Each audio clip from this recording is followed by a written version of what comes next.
Hi, I'm John Bailey. It's been a couple of weeks since we've talked, and a lot of it had to do with the fact that I did come down with the flu. I was one of those unfortunate ones that got the flu shot and got the flu. But anyway, I'm on the other side of it. If my voice doesn't sound exactly correct, it's because I'm still on the other side of the flu. But anyway, I'll struggle through this, and if you can struggle to hear it, then I guess we can call it even.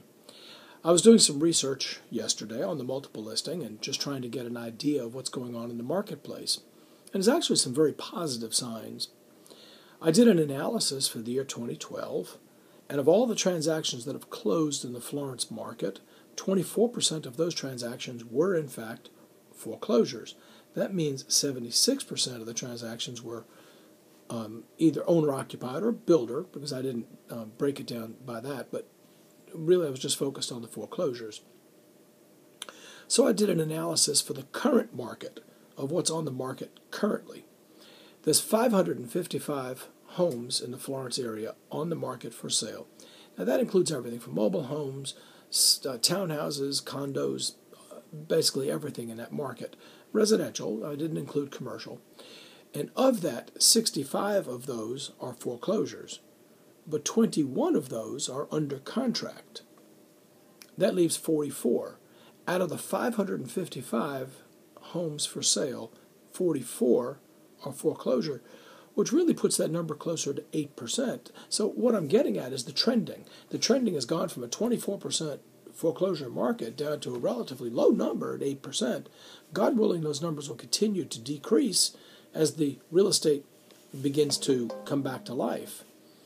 Right now, there's 127 homes under contract in the Florence market. Now, typically speaking, and it's been my experience, this is my 37th year in the real estate business, but it's been my experience that December people are buying Christmas, and January they're typically paying for Christmas. Well, right now, this seems to be a bit of an anomaly.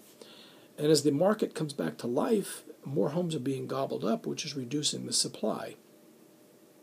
The sweet spot right now are homes between $250,000 and $350,000. That seems to be where people are buying homes right now. The market between $100,000 and $150,000 seems to slug along, a little sluggish. There's a lot of inventory in that market right now, and if somebody's looking for a good value on a home, that's probably where they would need to go. But by and large, the real estate market has increased significantly, and the economy is beginning to surge ahead. I think if you'll notice that the stock market, which is hovering around 14,000 right now, has come back to life. Typically what happens, the bond markets and the stock markets run obverse of one another.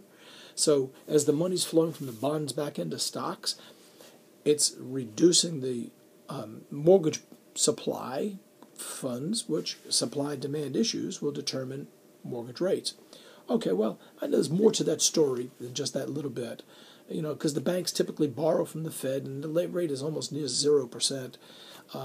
But consequently, what I'm getting at is when you look at supply-demand issues, those are the ones that do factor in.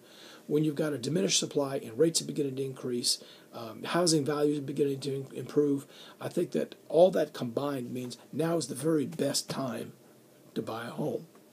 Anyway, thank you very much, and I appreciate your time.